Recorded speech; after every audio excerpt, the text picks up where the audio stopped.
Well, so I'm Robin Hahnel, and I'm the chair for this session. And this session it's actually, they have sessions called book sessions. This is formally about a book, and the book is Democratic Economic Planning. It was very recently published by Routledge. It just was published June 1st this year. I'm the principal author of that book, but some of the people speaking on the panel here are co-authors on various chapters. But I have to take full responsibility for all the mistakes, and I've already found at least a dozen. You can purchase this book either by going to the Routledge website, or if you do not boycott Amazon, it's up on Amazon. It can be purchased there. Both places, there are very nice sort of introductions to the book, one by Noam Chomsky and one by Professor David Kotz at the University of Massachusetts Amherst. The other thing I want to mention before we start is there is a website that people might find of interest. It's www.participatory-economy.org. And it's a treasure trove of materials about various aspects of the idea of the model of a version of socialism we call a participatory economy. Now, there's three people speaking today. Anders, who is also the author of Anarchist Accounting, Principles for a Participatory Economy. That's with AK Press, right? I think Anders. And he's speaking, basically he's speaking and presenting a lot of the material that's in chapter 8 of the book. And that addresses certain issues of practicality, whether any sort of comprehensive planning of a modern economy is practical. That has been questioned by people at the Jacobin, have questioned whether this is even a possibility. David Schweikert has sort of said this is so impossible that this whole idea is nonsense on stilts. So this is an issue about practicality. A second issue about practicality is going to be addressed by Mitchell, who is the programmer for our computer simulations of the participatory planning process. And the issue there is, well, in theory, maybe you could have all these worker councils and consumer councils planning together, but if it's going to take, is it possible that it would take so much time, so many proposals and revisions that it becomes a practical impossibility for that reason? So we've tried to begun to address that issue with computer simulations, and Mitchell's going to be talking about that. And finally, when she's done teaching her political economy classes today at Evergreen State University, Professor Savina Chowdhury is going to be joining us and talking about a chapter in the book that she's a co-author of, and that is, well, how would a participatory economy handle what many of us call reproductive labor or reproductive activity? So those are the three presenters, after which I may make a few comments about things in the book that are included for the first time in all the work that's been done about a participatory economy over the past 30 or 40 years, and then we'll open up for question. So Anders, are you ready? Yes, thank you. Let's see if I can share my screen. Let's see. Yeah.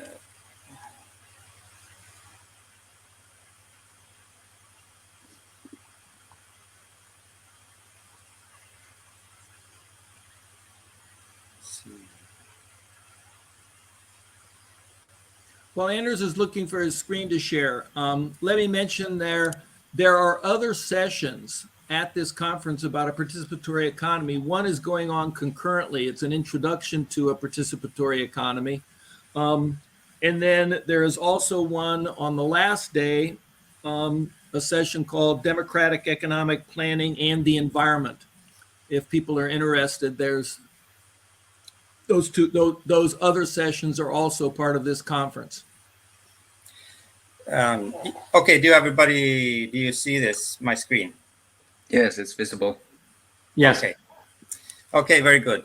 So yeah, so I'm Anders, and I'm based in Stockholm in Sweden, and I'm part of the group that is behind this participatory-economy.org website that Robin mentioned. I'll talk just 15 minutes about the chapter 8 in democratic economic planning, which is titled "Dispelling Common Confusions." And this chapter is only 10 pages long, but I think it is really actually an important chapter. So the background is that the participatory economy model was first presented in 1991. And since then, it has been discussed and developed through a number of books and articles and so on, and debated on various forums. And over the years, critics have raised a number of objections to the model, and especially to the proposed comprehensive economic planning procedure that we propose. So there are especially two main objections to the planning procedure, or rather to any kind of comprehensive economic planning, that seem to be especially damaging in the minds of some critics. First, in a participatory economy, consumers are expected to participate in the annual planning procedure by expressing their preferences and their proposed consumption for the coming year in a consumption proposal that they submit and adjust based on indicative prices that the facilitation board announces. So some critics believe that it's absurd to assume that consumers will be able to do this in a sufficiently detailed way for producers to be able to plan what to produce. The critics assume that to be useful to the producers, consumer requests need to be extremely detailed, and therefore such requests become virtually impossible to prepare. And secondly, some critics argue that unlike market economies, planned economies such as a participatory economy cannot respond in an efficient way to changes when consumers change their minds, as they obviously will during the year. So let's start to look at the first objection here, the need for detail in consumption proposals during the annual planning. How detailed do they really need to be? So contrary to what critics assume, the categorization of goods and services need not be particularly detailed at the time of the annual planning. An individual consumption proposal will be the consumer's best estimate of what she thinks she will consume in the upcoming year based on a list of coarse categories of goods, such as shoes or bicycles or computers, or even coarser categories with no specifications or details. And if a consumer wants, she can certainly make her estimates based on her previous year's consumption, and she will also have other helpful statistics available to her, such as average consumption for different consumer profiles and so on in the economy. So when the year starts, a worker council or a producer with an approved production proposal knows what and how many coarse category products it should be making for instance, a number of shoes or bikes or computers. And it knows how much of different inputs it has been granted for the year. But it at the same time, it has also access to the detailed information from last year regarding what sizes and colors and versions, etc., that were sold in what quantities. So the producer or the worker council can therefore make an educated guess of what kinds of course categories, what versions of the products to start to produce. And then as actual consumption begins and the year proceeds, new information becomes available, and the Worker Council can adjust its production accordingly. And this new information about actual sales is what helps Worker Councils answer the question exactly what kind of coarse category products should we be producing. And this is why consumers don't need to specify details when submitting their personal consumption requests during the annual planning procedure. So this process of producers adjusting to actual sales is actually very similar to how companies behave in today's market economies. But note that in market economies, producers have to guess what to produce without having access to the consumer's best estimates of their consumption for the coming year. Instead, in market economies, they use advertising to try to influence consumers to buy what they have produced.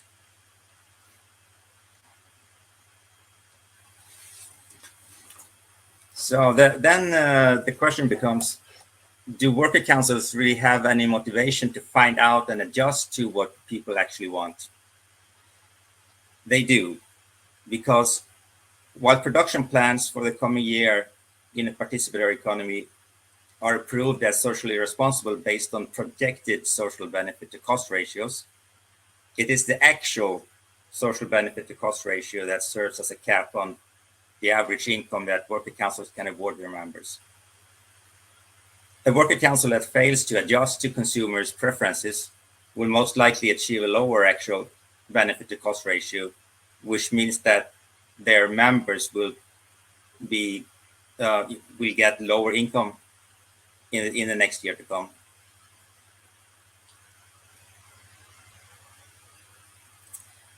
Okay, so let's turn to the second objection, which focuses on the participatory economy's ability to respond to changes in an agreed plan.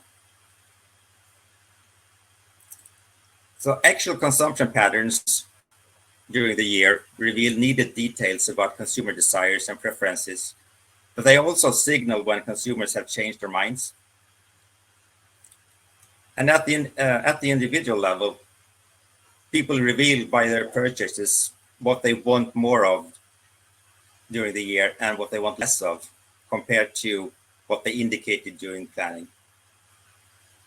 At the aggregate level, individual increases and decreases often cancel out and require no changes in production, but only in distribution. And when they don't cancel out, exactly how to increase or decrease production of a product because consumers have changed their minds will be negotiated between producers, industry federations, and the National Consumer Federation. And there are different ways these adjustments can be handled. And those living in a participatory economy will have to debate the pros and cons of different alternatives. The difference between a planned economy and a market economy is that the initial approved annual plan is our best guess of what should be done, and therefore reduces the number of and the size of necessary adjustments. So, in principle, all mechanisms for making adjustments in a market economy are available if wanted in a planned economy as well. Well, participatory economy would put a higher priority on mechanisms that distribute the costs of adjustments more fairly.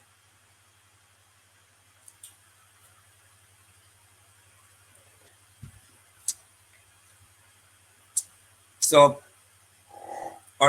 does this really mean then that these mid-year adjustments are just forms of market behavior? And I mean, approved consumption plans are certainly not binding contracts, since individuals are free to change their minds as the year proceeds. And one possible option for making adjustments during the year would allow prices to change in response to excess demand and excess supply.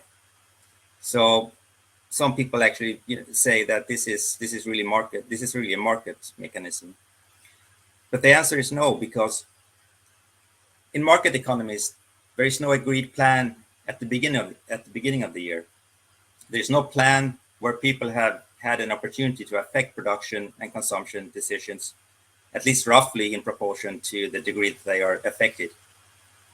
And there is no plan that would be efficient, fair, and environmentally sustainable if carried out. Secondly, even when adjustments are made during the year in a participatory economy, individual buyers and sellers don't negotiate adjustments between themselves, however they see fit, including any adjustment in prices. Instead, adjustments are negotiated socially. Industry and consumer federations negotiate adjustments in production. And finally, markets are the aggregate sum of deals that is struck between individual buyers and sellers. Neither participatory planning nor the adjustment procedures permit individual buyers and sellers to make whatever deals they want.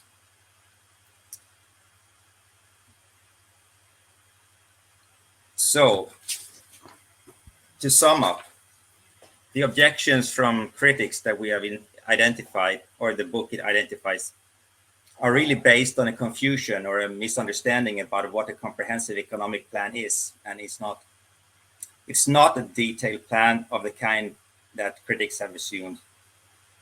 The question instead becomes, is it possible to fill in the necessary details that the producers need, and B, to adjust to changes which were not foreseen when the plan was agreed to? And the answer is, of course. So I just want to end by saying a few words in general about misunderstandings and the language barrier between economists and non-economists. Democratic economic planning is written by an economist and mainly for economists. And economists often use abstractions and equations to describe intricate relations and activities in an economy. And for a non-economist, abstractions are sometimes frustrating. He or she often feels that the real-life variations and complexities are lost in the process. And abstractions are often based on assumptions that a non-economist is not aware of or fully understands even. And so far, the planning procedure of a participatory economy has understandably been explained and described in an economist's terms. And as a consequence, the description of a participatory planning procedure, as well as the model's other institutions, runs the risk of appearing far removed from real-life situations and circumstances. I think that Chapter 8 of Democratic Economic Planning is a good effort to address at least two important misunderstandings and confusions that non-economists have. And I think we who advocate the model should continue to address and discuss other similar misunderstandings to make our proposal appear credible and convincing to non-economists that are starting to doubt capitalism and want to believe that there is an alternative to markets. And finally, I think it is important to understand that and accept that any future implementation of institutions, such as the ones we propose for comprehensive economic planning in a participatory economy, will always, to some extent, be approximations of the visions descriptions that we present today. And so I think I'll stop there. Anders, thank you very, very much. Mitchell is going to speak to the issue of whether or not the actual planning procedure would require so many rounds of proposals and revisions, et cetera, as to be something that's impractical. Because we now have done, after many, many years of working on the simulation project, we actually, this is the first time in the chapter in the book, we were able to report on the results that we have come up with so far. And that's what Mitchell's going to speak to. Thank you, Robin. Can everyone hear me? Can you hear me? Pretty clear. Great. I am now going to share my screen, or try to. Dumb question. How do I do that? Oh, wait, I think I see. Stand by. No, there's full screen. It's the screen with you have a it's crossed over. Ah, I see. Choose what to share, entire screen. Yep, I see it now. Stand coming. Aha. Yes, of course the computer guy is like having trouble with computers. Okay, can everyone see my screen now? Not yet. Not yet. Okay.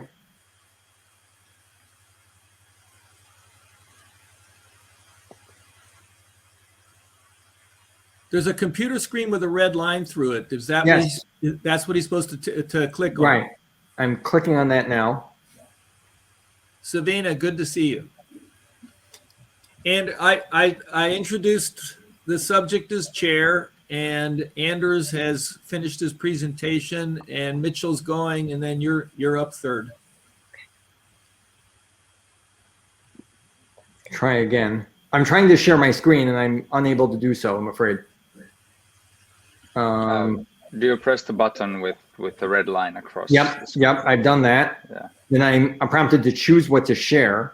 Yeah, you have to mark when you get there. You have to mark what you want to share. Right, we want to share my entire screen. Yeah, So I do that, and then I click share. And then what? I don't see anything. I'll try it here. Oh, now I. Something's happening now. Just a second. Yeah, Okay. sorry. That was Okay, me. then Creating how a about now? Can you see computer simulation experiments? No. No, okay. All right. Curious Chrome. that it doesn't. You're using Chrome. Yes, I'm using Chrome for this.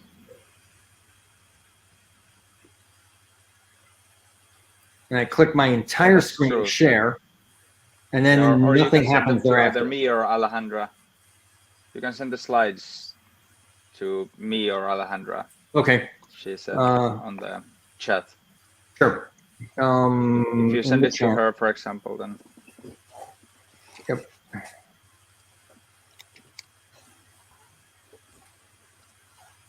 Yeah, in a previous session, I know somebody who wasn't the speaker was clicking the slides for somebody.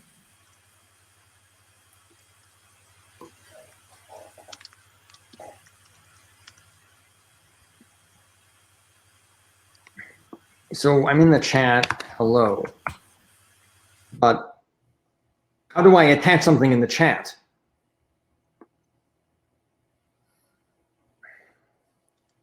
the email address is globalforum.assistant@democratizingwork.org.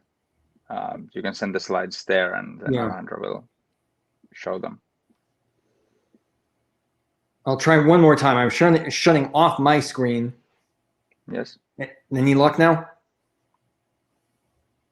No, I think it requires browser restart or something. So I could log out and then close back in? Try that? Or you can send them to Alejandra. Okay, She's let me do that on then. the chat. Yeah. Okay.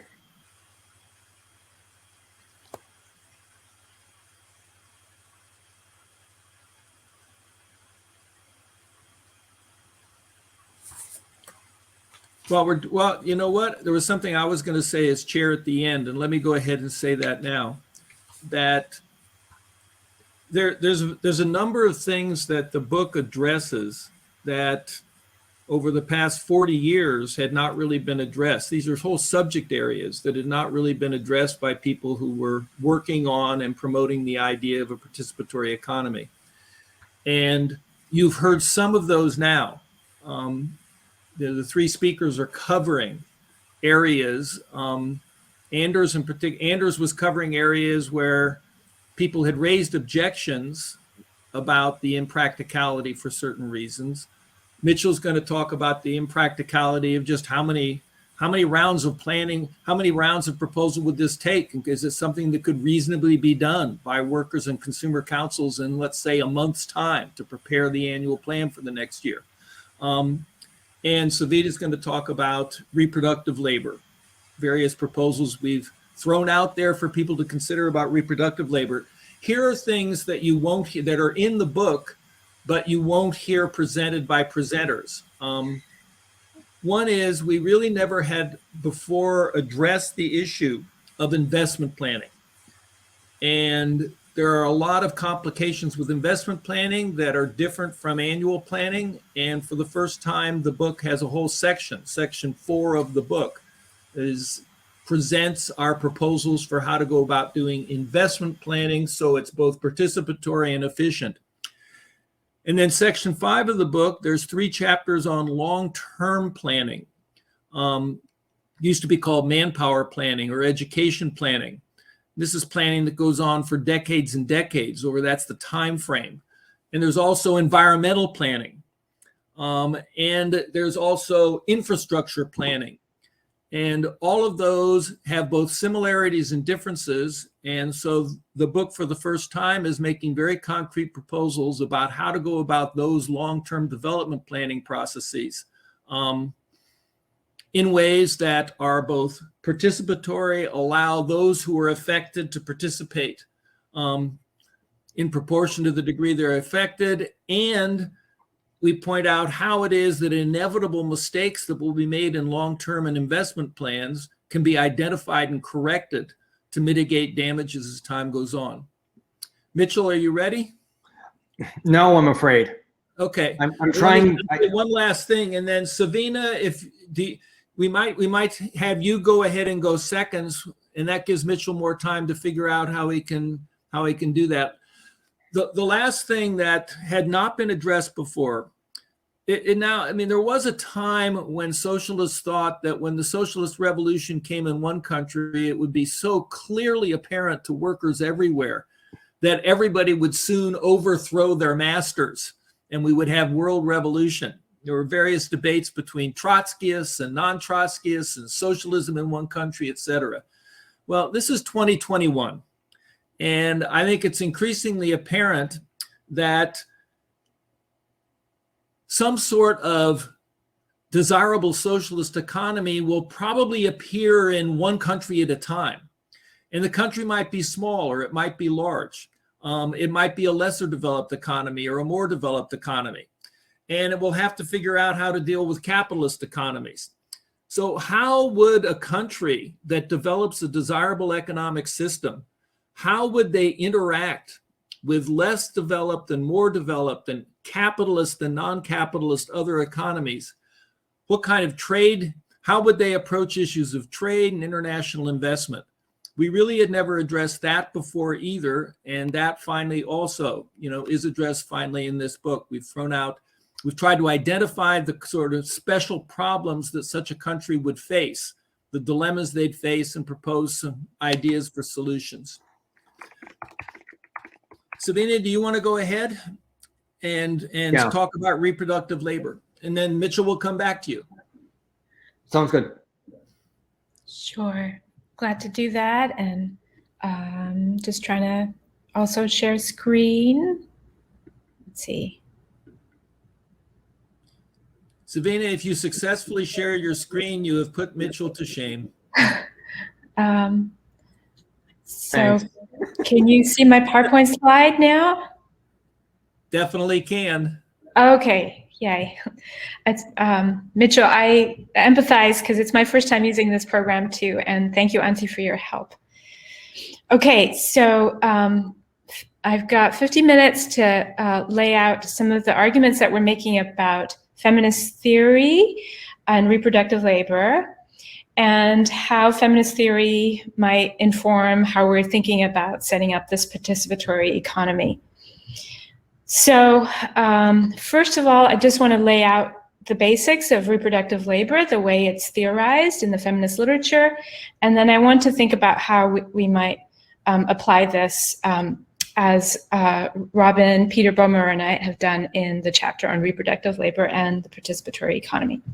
So with my students, I like to always start with this image, and I like to get them to think about what this image is trying to do in terms of expanding the way we think about the economy. And so this is actually a poster that was put out by the Sea Red Women's art collective. They were art students in the 70s in England, and they set up this silkscreen poster shop, and this was one of their images, and I'm going to use a few of their images, so I wanted to make sure I acknowledge their work. And so what this did was it helped to visualize what was going on in the 70s in terms of a debate on what does domestic labor contribute to the capitalist economy. And so if you think about what this image is doing right off the bat is it's actually making visible this type of work that Marxist feminists called reproductive labor, which is the daily and generational labor, the work that's involved in reproducing the home, the family, and then we can expand this notion to think about social reproduction. So on the scale of society as a whole, what is involved in housing, educating, and raising the next generation of workers. So they have the factory in the background, they have the home in the foreground, and in neoclassical theory, for instance, the household is often characterized as a unit of consumption vis-a-vis firms, which are characterized as units of production. And you can see that feminist theory is trying to sort of turn this on its head by saying there's a conveyor belt in the home too, and the conveyor belt in the home looks like this, right? So they're visibilizing the work that's going on in the home, and they're foregrounding it, right? So they're foregrounding it as opposed to it being invisibilized in the background. But some people have pointed out that nevertheless, it remains focused on the industrial worker. So who is the subject? Who is the protagonist, if you will, of class struggle in a Marxist sense? It still remains the factory worker, right? That the work that's going on, the reproductive labor that's going on in the household is all about reproducing the worker, right? And this is really referring back to the way Marx talked about it as well. And so this daily and reproduction, the daily and generation of labor, the daily and generational reproduction of labor power is what is fueling the capitalist economy. And so people have sort of critiqued this by saying, but so many people are actually not part of the waged labor workforce, right? So thinking now increasingly in terms of the part of the workforce that is the precariat or that is not at all connected to the formal labor market in, let's say, countries in the global south where you've got an increasingly large informal sector where people have a tenuous connection to the wage labor market, but also thinking in terms of what are sometimes referred to as the meta-industrial class, the indigenous communities, the peasants who are eking out a sort of subsistence level of living without participating in the workforce. So I just wanted to complicate this notion a little bit as we start thinking about moving on. But the main point that feminist theory is making here is the economy produces stuff, but it also produces people, and that this work can be characterized in this not tiered, but in terms of three aspects of reproductive labor that we talk about in the chapter. And so one aspect is the caring labor that's involved in caring for the very young, the very old, or people who are unwell or disabled. And so this has physical as well as emotional aspects to it, and I'll talk more about that. Then there's the domestic labor piece, which is all the work involved in maintaining the household, everything from cooking, cleaning, doing laundry, etc. And then there's the socialization labor, which is this broader way of thinking about reproductive labor, which includes the transmission of knowledge, social values, cultural practices, the construction of collective and individual identities, right? So here feminist theorists have pointed out that where do children first learn about the mores and cultural habits and social practices that involve becoming the worker in a capitalist society? Well, they learn about these practices through the nuclear family, the hierarchical, heteropatriarchal nuclear family, which from an early age is sort of inculcating people in terms of thinking about gender norms, the gender binary, how we think about race, and other forms of hierarchies that exist in our society, including the whole thing about, getting up early in the morning and how do we get ready and shower and present ourselves as being ready and able to work when we show up at the factory door or the office or the school or the hospital, wherever we work. Okay, so if you look at the feminist literature, then a lot of the literature is basically showing, A, that this work is invisible. It's not even recognized as work.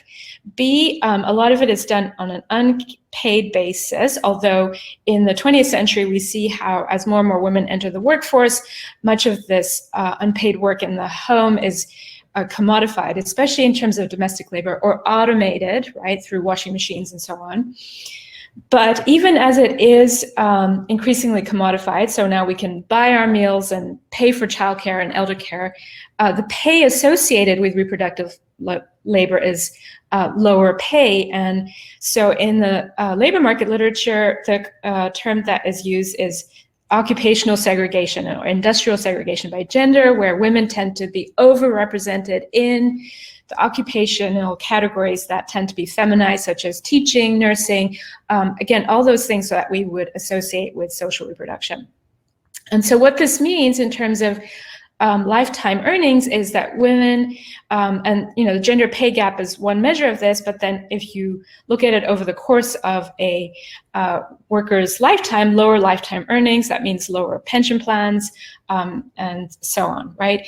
And so in participatory economics, one of the starting points is when we talk about work, we think about, well, some jobs are empowering and some jobs are disempowering, and we talk about how we can undo this by using the rotational balanced job complex, right, that Robin and Michael lay out.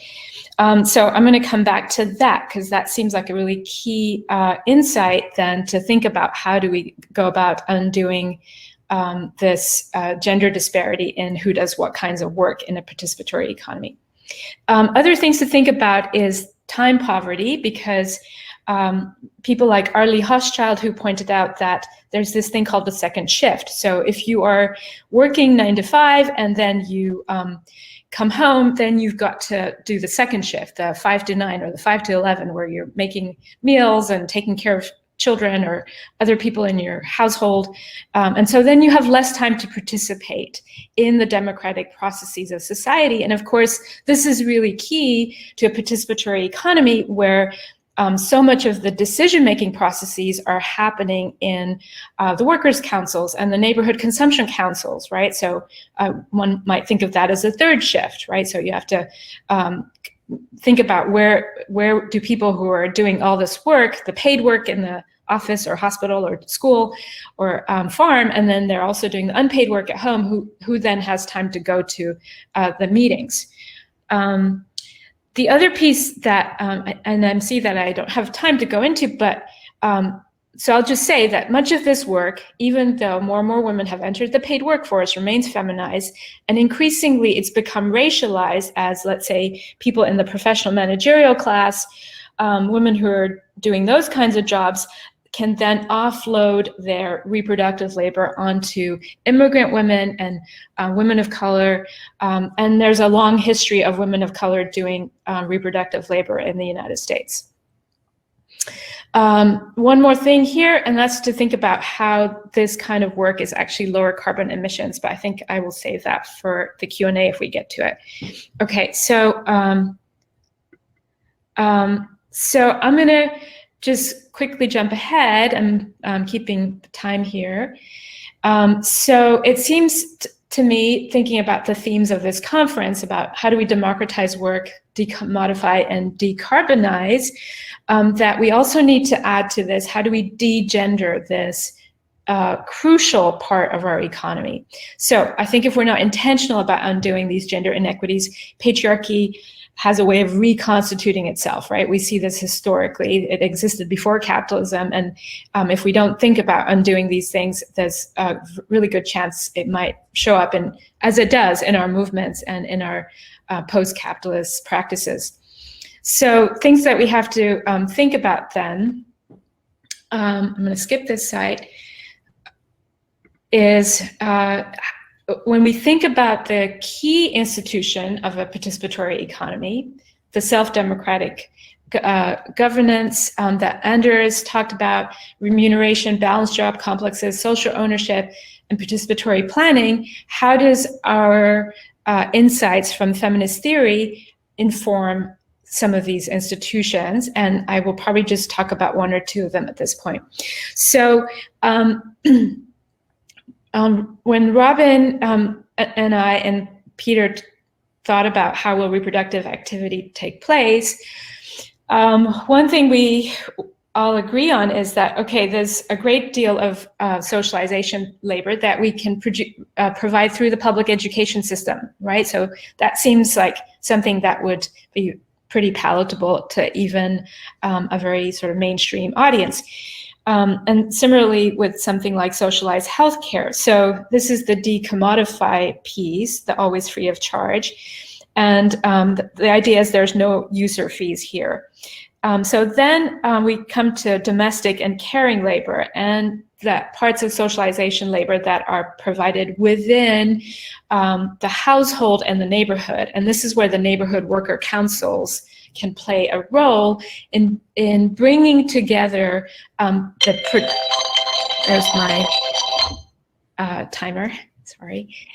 So that's where the neighborhood councils can bring together the productive and reproductive aspects of this work. And so I know I'm at time, but I'll just quickly add a few more things and I'll stop.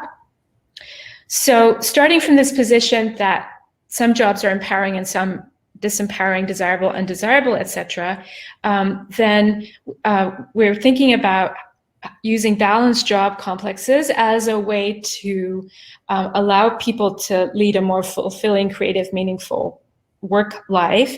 And so people are going to take on a combination of some jobs that are empowering and some jobs that are rote, mind-numbing, alienating, psychic, toll, physical toll. So as I was listing these, I was thinking, wow, there's striking parallels with some of the way that feminists have theorized care work, right? So care work can be physical, like think about lifting elderly people who are unable to get up and helping people, get dressed and go to the bathroom and so on.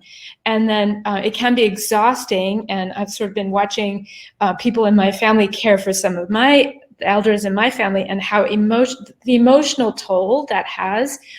So there's this affective nature. There's this affective nature to this work that, as you see people getting older or getting sick, right, it does have an emotional impact. Okay, so when we think about the way a participatory economy works, we have workers' councils and we have neighborhood councils. And so I think I've already really made this point that in order to be able to participate in these numerous decision-making circles, this becomes a third layer of like time commitment, right? And so the time poverty piece is really key here.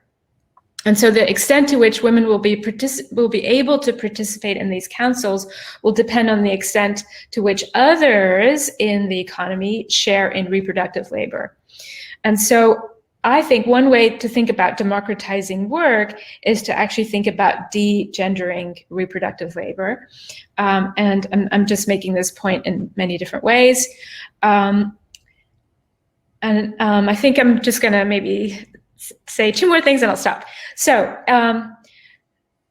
something like a universal basic income might be a way to account for this unpaid labor. So I think because of the pandemic, people are much more amenable to thinking about universal basic income or universal basic services. I know Peter Bomer, who is on one of the other panels of participatory economics, he's going to talk more about this.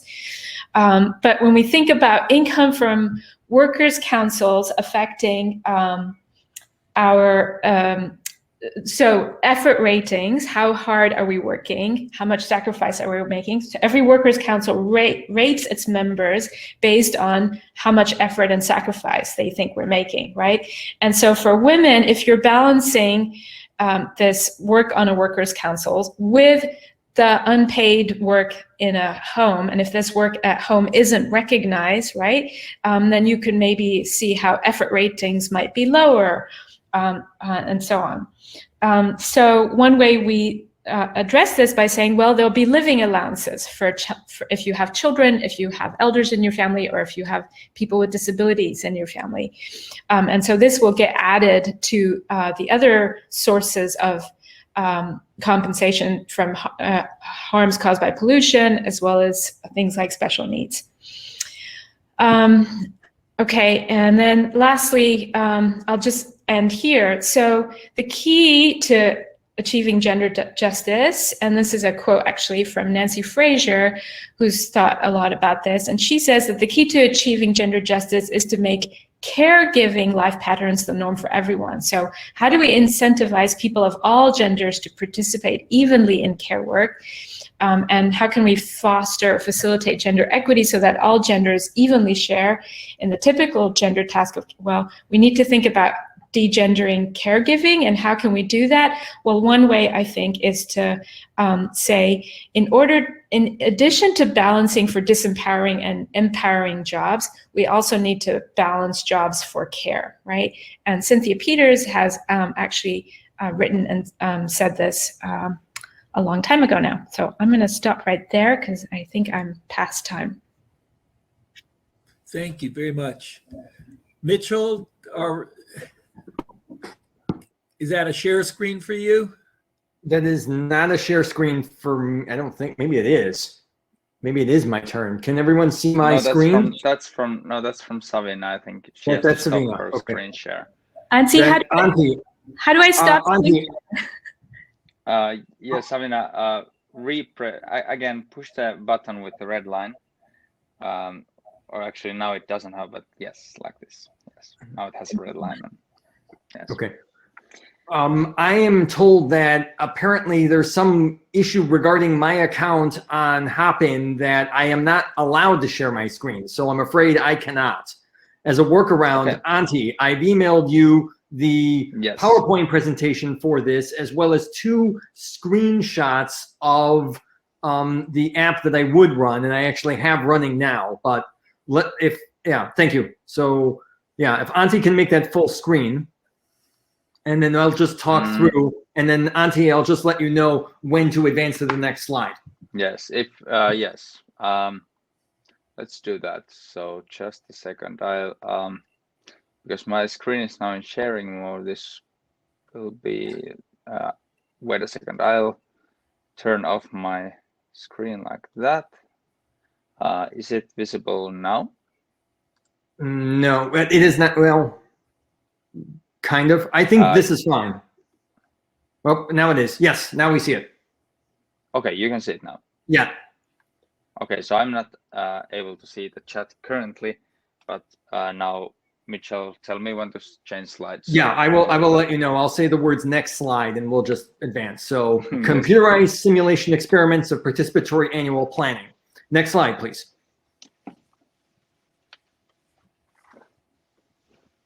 Does it work? Yes, that works. Yes. Okay. Yes. Okay. As had been mentioned before by Savina and by Robin and by Anders, we are talking about one of the components of the economic model known as a participatory economy or participatory economics. PE is one abbreviation for it. The context of the research here, where we're computerizing a simulation of it, is to examine the non-market, non-command planning allocation mechanism. So this determines, in a production, people make stuff. For consumption, they consume or eat or use stuff. But for allocation, it determines who gets what stuff and why. The participatory planning procedure answers that question for a participatory economy. The procedure, in very brief outline detail, is that councils, both worker councils and consumer councils, each propose plans. They revise those plans in a series of iterations, and they continue to do so until all excess demand in the economy is eliminated. The key question that people have posed regarding this, but which until recently we have not really had a definitive answer, at least as definitive an answer, at least as we are apt to get thus far, is how practical is it? And by which we mean, how many iterations does it take in this kind of iterative procedure for a participatory plan to arrive at a feasible plan? That's the focus of this research, and that's what we're going to discuss and review in this presentation now. The next slide, please. Here are the details with regards to a participatory planning procedure. You have a number of characters in our play, the Latin term dramatis personae, which literally refers to the people of the drama. In our drama of a participatory plan, you have worker councils, workplaces, and consumer councils, generally neighborhoods or sometimes larger scale councils, depending on the scale of the consumption at play. You also have federations of worker councils and consumer councils, as well as an iteration facilitation board, IFB, whose job it is to help the worker councils and consumer councils and respective federations arrive at a plan. The procedure in sketch outline is as follows. The iteration facilitation board announces an initial set of what are called indicative prices. These are our best indication of the respective costs for all the goods in the economy, opportunity and social costs for the goods. The consumer councils make consumption proposals for what they propose to consume. The worker councils likewise make production proposals for what they propose to produce. Based on all of the information that all of these councils then make, the iteration facilitation board takes all of that in, uses that information to adjust the prices based on the respective demands and supplies or differences thereof. And after that price, if it turns out that all excess demand is met, we are complete. Odds are that's probably not going to happen after a single iteration or perhaps after a number of iterations. And so we would just repeat until there is no excess demand. And so that's our participatory planning procedure. Next slide, please.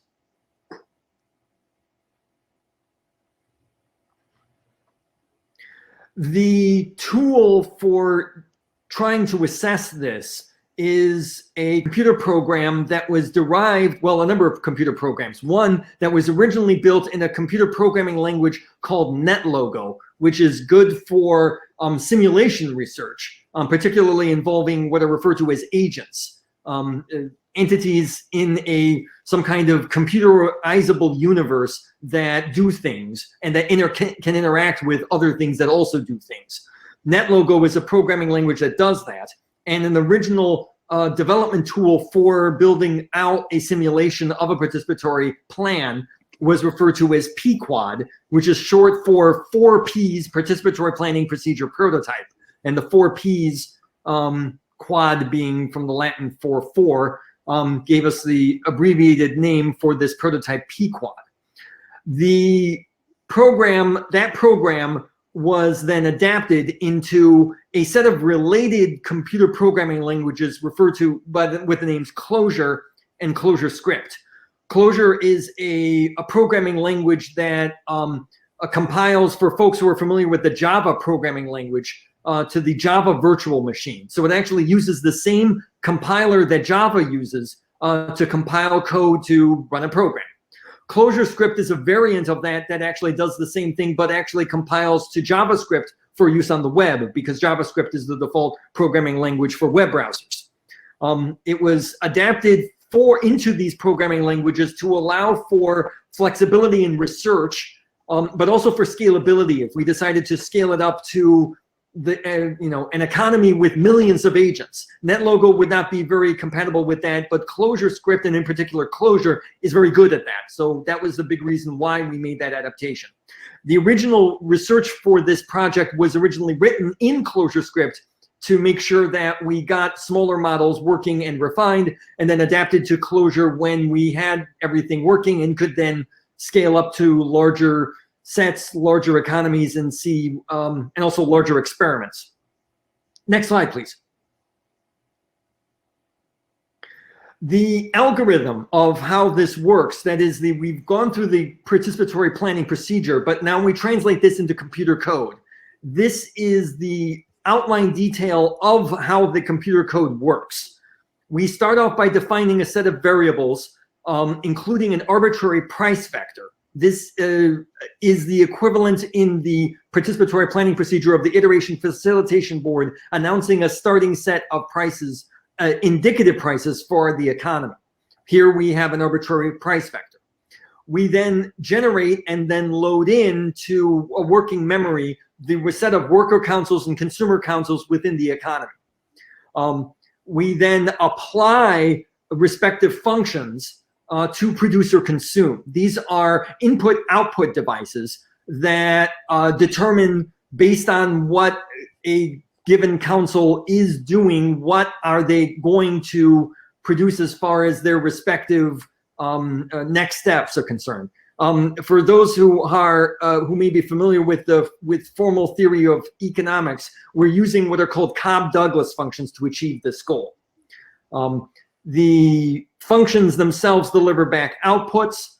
Those outputs then lead to the adjustment of the prices and then the discrepancies between supply and demand, that's formally known as a surplus, across all the categories within our economy. And there are 5: private goods, intermediate goods, nature, labor, and public goods. We had done some experimentation to find an automated price adjustment rule. And with some experimentation, we figured out one that looked to work pretty well. The formalization of that is listed there. W equals V times the quantity 1.05 minus 0.5 to the V power.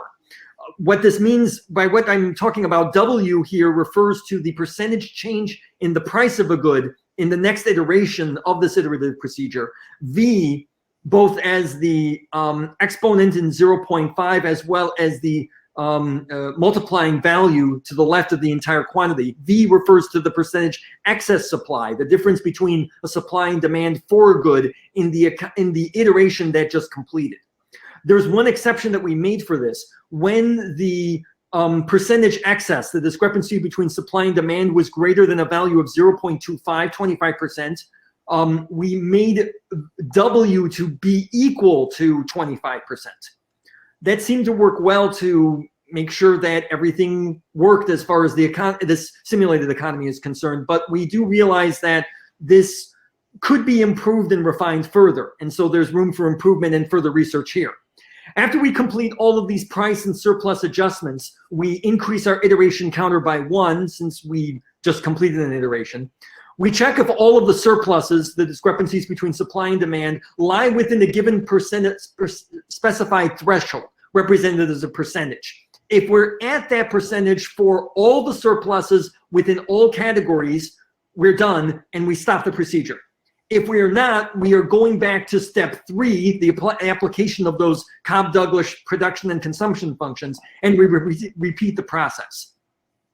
After we achieve all of this in a single simulated year, or at least a single simulation to reflect that of a year's production and consumption participatory plan, we then repeat the experiment with the previous experiment's prices to simulate a second year. To think that, okay, we got the prices right after figuring this out with a single given year. Can we do the same thing given the previous year's information, and can we do that faster and more efficiently?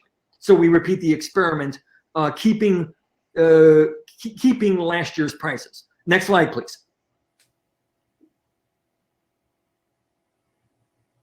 The experiments that we ran for formally researching this involved 40 randomly generated experiments. Each of those experiments had 30,000 worker councils, 30,000 consumer councils, and 100 of each of private consumption goods, public goods, intermediate goods, labor categories, and natural environment inputs. And so we basically did that procedure with that algorithm, simulating this procedure 40 times over with different sets of these. And the result, next slide, please.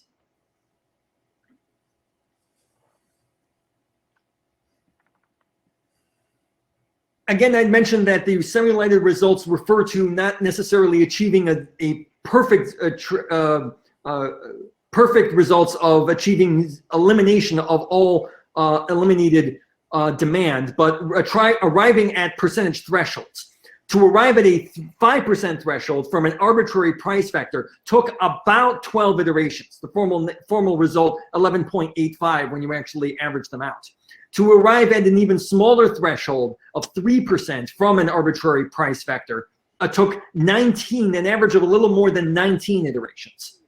However, when we go to a 5% threshold after a year's worth of having achieved that previous year's threshold, accounting for technology changes and consumer preferences changes, which we simulate into the code itself, the improvement is dramatic. We're now able to average out, reduce the number of iterations by nearly half, all told, a little more than 6 iterations per each experiment.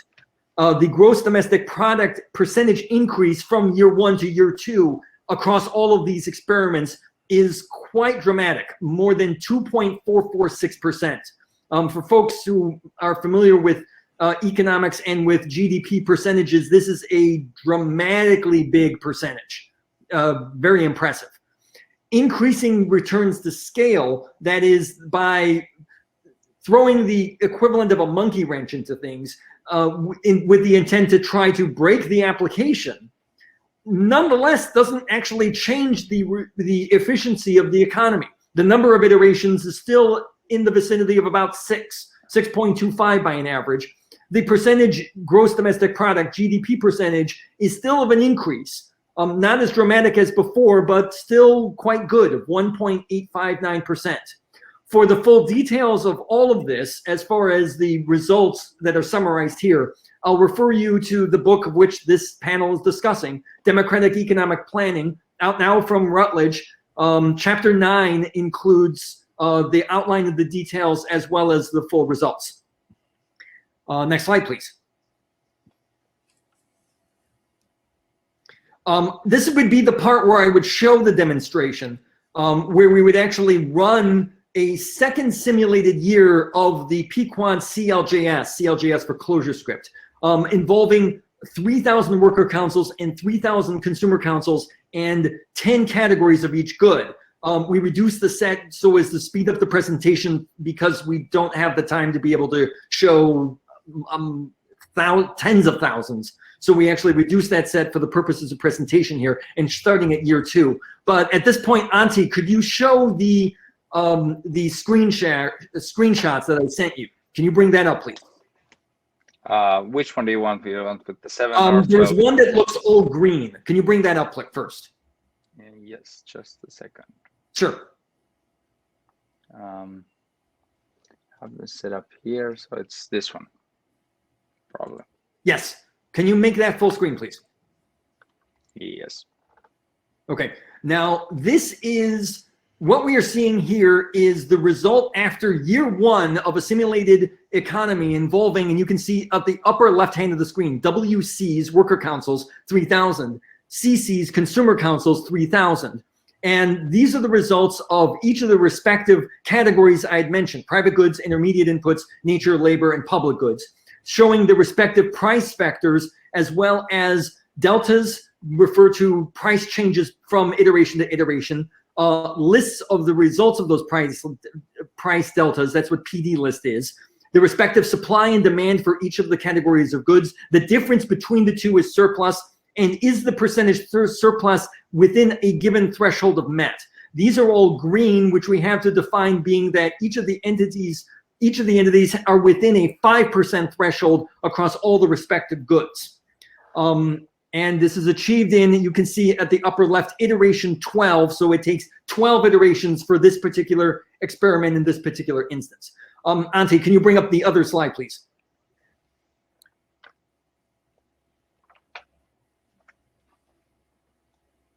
Or screenshot. Yes, other Okay. screenshot, sorry. Yes. Should be visible now. I don't see it, I'm afraid. Maybe it's at full screen. Did my screen or my screen froze if it's still showing That would be bad. the previous one? Yeah. Yes, it looks like it's frozen. Okay. Just a second. Then Okay. I would say at this point that we would see another experiment that would actually deliver back just the same results with just 7 iterations. And in fact, in some cases, it's actually better than 3% in some cases, not just in 5%. So we're able to achieve a better and more refined result. Yep, that's it. That's it. So you see that portions of the surplus, thank you, Antti. Portions of the surplus are now colored in blue, which means that the aggregate of all those values within a given category are better at or better than 3% of a discrepancy in the surplus of the difference between supply and demand. So we're able to achieve a better result in fewer iterations after 1 year's worth of this participatory planning procedure. We can see iteration 7 iterations, which before took 12, and we can actually see the GDP difference up above. A GDP for this year TY, last year LY, and the average between the two. They're in the vicinity of 1.791%, which with regards to GDPs is quite good. So if we can, Antti, if we can go back to the slide, please. The slide, the PowerPoint presentation, the slides. And in conclusion, I have this full screen. Yep, Just a yep, second. yep.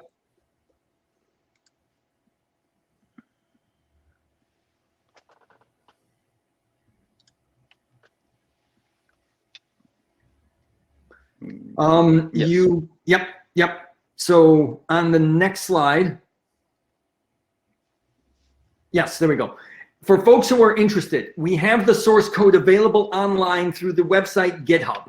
If you follow these links here, and I will also include them in the chat for this conference, for this panel in the conference, you can find the source code and instructions on running that if you are interested. For the particular experiments that were used in the book, you can follow the link for this page that is on my personal website that lists out all the experiments used, so you can download exactly what we use to get the experiments if you so choose. And that concludes my presentation. Thank you very much. I'll end the screen share. Thank you. Yeah, thank you. Antti, how much time do we have left? Well, I think we have like 20 minutes. 20 minutes. That's I was going to guess 20 and hope for 20, and we should be open for questions and answers. One thing I wanted to say is that I am happy, to receive emails from anybody, about the book, about any questions they have, and you can email me at just Robin Hahnel, my first name and my last name, at comcast.net. And I'm happy to respond to emails, suggestions, complaints, questions, whatever, having to do with this or participatory economics. So Antti, do you want to see if we've got some questions in chat?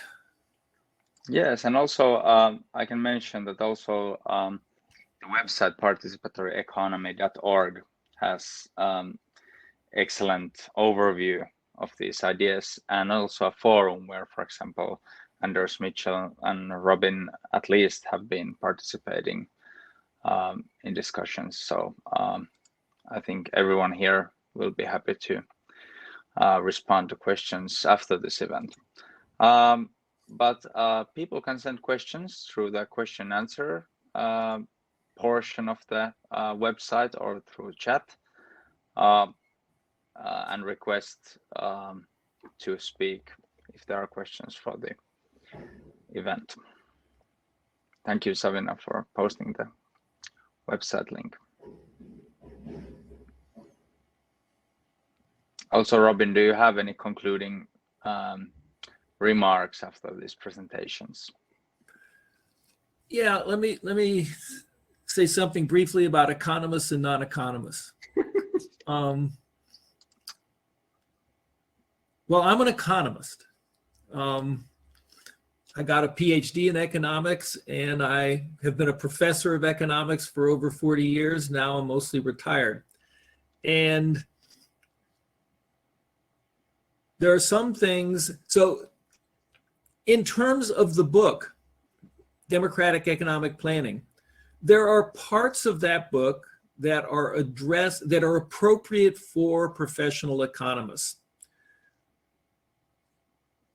Subjects such as, well, under what assumptions could you formally prove through mathematical theorems that a planning procedure would eventually reach an outcome that is feasible, an outcome that is efficient as economists define efficiency. So we wanted to address that audience. And certainly the book Democratic Economic Planning is the most recent, comprehensive, and up-to-date reporting for professional economists, what has been tested, what has been demonstrated about the various procedures that we are recommending to the public. Well, these would be good procedures for a desirable economy to adopt. On the other hand, most of the book is certainly intelligible to a non-professional economist audience. And there really are, I mean, over the past 40 years, we have tried to address both audiences.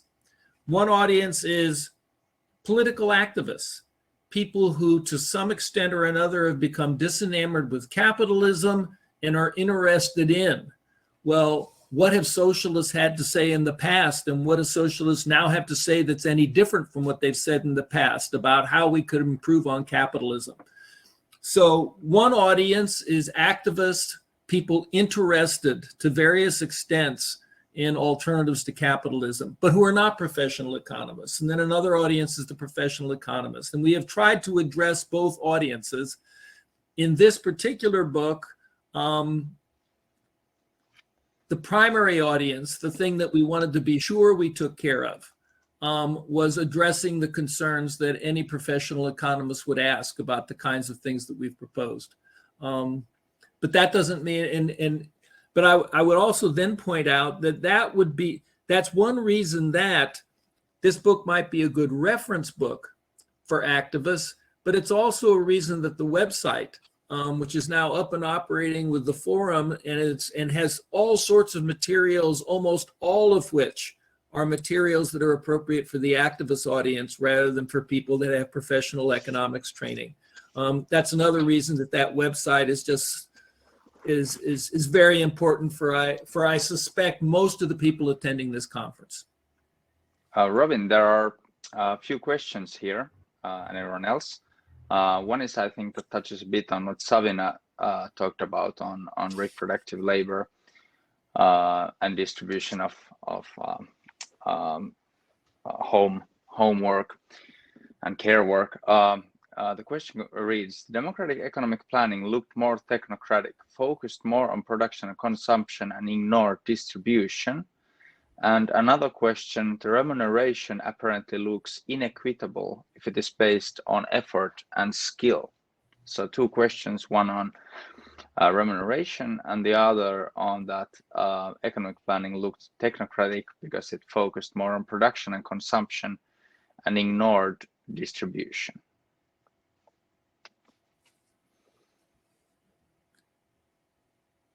Savina, is one of those questions about reproductive labor? No, I was thinking that because distribution, for example, nowadays is often needed to distribute to those people who cannot participate in either capital or labor market as it currently stands. Whereas in participatory economy, everyone is part of the economy, the economic planning, even if they are just doing reproductive labor, which is sort of complete opposite to what we have in current capitalism. So I think that touches on the distribution aspect, because participatory economy, the distribution would be sort of much more inherent in both production and consumption. But yes, if you can see, can you all panelists see the questions on the question and answer. I clicked on Q&A so I can see the question, and I'm Yes, I'm very glad to just start talking about it. But I'm hoping Anders and Robin and Mitchell will chime in. So the way that I understand remuneration is that even if you are someone who is, let's say, a stay-at-home mom, or you're someone who's doing elder care, or you're caring for someone who's disabled, you can still be part of a workers' council, right? So in effect, we're thinking of, let's say, a childcare collective, right? Or an elder care collective. And there, you're workers in this collective, and you're still holding meetings, and you're deciding under what conditions. And as part of this workers' council of a childcare collective, you are rating everyone in your collective in terms of effort, sacrifice, all those things that we talk about in terms of all the other workers' councils. So I think that's one way that we are trying to address inequities, right? I'll stop because maybe other people have other thought to add. Well, I mean, sometimes we definitely propose that there be childcare, starting at an incredibly early age. So for preschool, that there be public childcare as part of the educational system that is free of charge. The more difficult issue is, well, what if the parents of a child decide that they, at least by the time you're in kindergarten, you have to go to public school. But what if what if a household decides, well, we want to go ahead and not send the kid, although it's available. We don't want to send the kid to, to free pre-K. We want to do the care for that child in the home. And suppose either the father, the mother, or somebody else stays in the home to do that.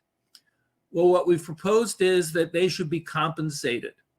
And in a sense, they would be compensated as ex officio members of the educational system. And that some sort of appropriate pay scale, would have to be in effect. Now, another difficult issue is if you go to work in the economy, your compensation is going to be determined according to effort and sacrifices judged by your coworkers.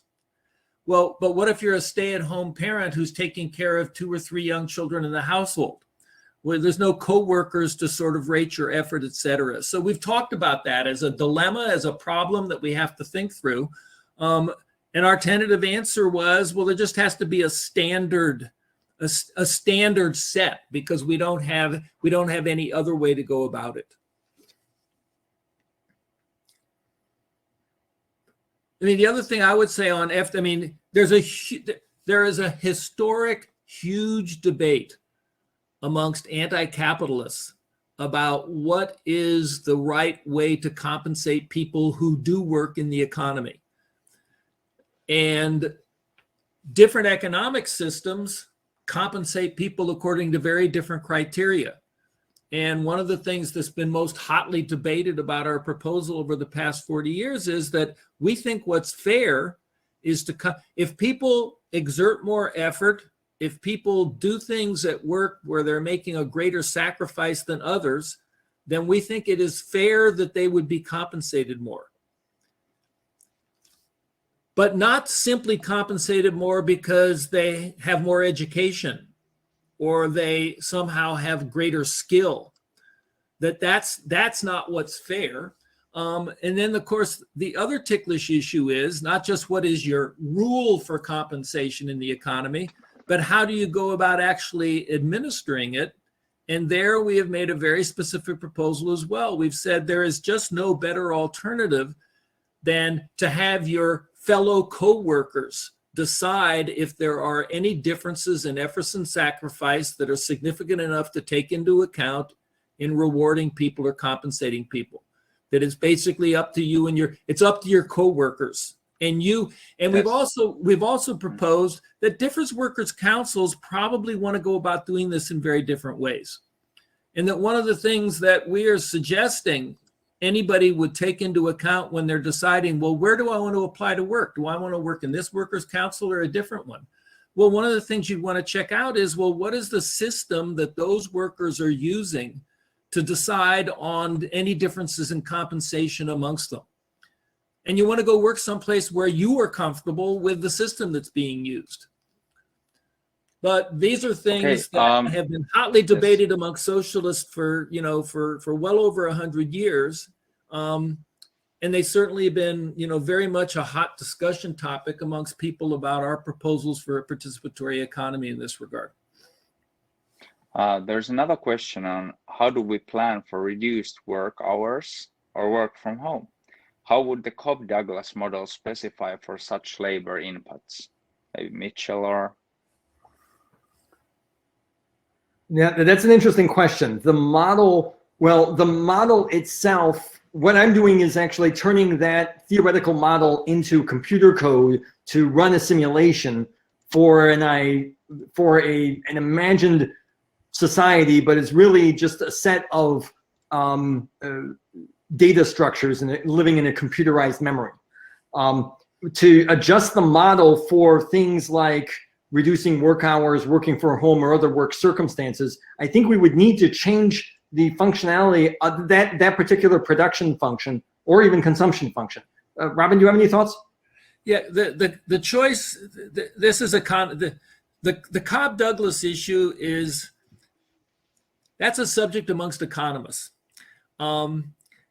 Economists have had to try and figure out, well, how do we theorize production processes?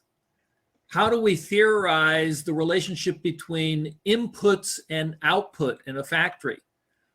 Also, how do we theorize the relationship between the bundle of consumption goods that somebody consumes and how much satisfaction they get?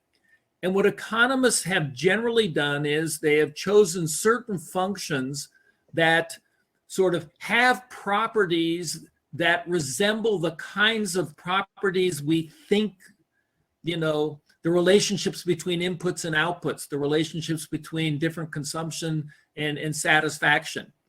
And the Cobb-Douglas function is one that is very, very commonly used amongst economists because it has a lot of desirable properties. Now, we discovered in our simulations that it has one very undesirable property, and that is that the elasticities of demand are the same. And in the real world, of course, that's not the case. And we actually think that we have overestimated how many iterations it would take in the real world because we are unable to take advantage of price adjustments mechanisms that would be more efficient. But in our modeling with Cobb-Douglas functions, you can't do that. So that's the Cobb-Douglas thing. It really, as an economist, I would say to non-economists, not for you to worry about. Let the economists worry about that. The economists are happy with us on that subject. The economists aren't raising big objections. You've made unrealistic assumptions, about how production and technologies work and what people's preferences are like. Maybe Anders would like to add, but I can just shortly mention here that there are some questions on remuneration. For example, like there was already discussion about how it's inequitable. There's also a comment from here which says that effort will then also be a question of time competition. I think it's, I'm not sure was it mentioned on this panel, but remuneration I think is in a democratic, in a proposal for a democratic economy such as participatory economy, one of the key things is that communities and companies themselves, worker councils, most likely decide among themselves how ultimately they will do remuneration, or that will be the practical end result, and how they define effort and sacrifice in practice, which I think some of these questions stem from. But Anders, do you have anything, or anyone else? I think Robin should answer the questions, because I think, you know, my interest is really, as an accountant, I'm very much focused on the details, and I do have some thoughts about it. I think it would just be too time consuming. We know one of the questions referred to, it seems to me one question was thinking, look, one thing that COVID has raised is, well, are we all going to go back to work in the workplace, or we're going to be working virtually now? And that's a really interesting question. I don't know in our capitalist real world how that's going to sort out, but I think we are about to sort of discover there may be some rather major changes in the nature of, do I always go from 9 to 5 to an office, or do I work from home, and how does that all work out? Interestingly enough, I don't think that's any real different. I don't think there's any real difference in a participatory economy. That if a participatory economy went through a COVID crisis and discovered, and people in workplaces discovered, wow, working from home wasn't so bad, and I like the schedule better. But just as every business in the capitalist economy is going to now have to figure out, it's the owners of the business who will decide, do you still have to come in, or am I going to allow people to work from home? In a participatory economy, they're going to decide, the people who are the members of the workers' council are going to decide that for themselves and among themselves. I have one daughter who works for a major corporation who now has been cleared to work virtually from home, and just moved from one city where the company is to a different city where she prefers to work, and, you know, never has to go into the office in Chicago again. There's no reason that kind of thing couldn't be decided by workers and worker councils if they decided that.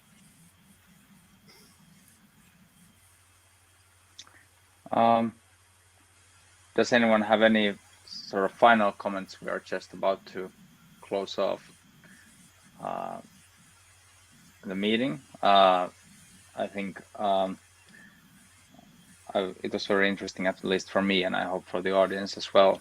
And we finally got the technology working as well, so that was good. Yeah, and let me mention that on Thursday, I know what time it is on the West Coast. It's at 5:45 a.m. So I'm not sure that the session will be attended by many of us on the West Coast who aren't participants. But if you're farther east from us and it's not an ungodly hour, there's a session, it's 07P01, and it's on democratic economic planning in the environment.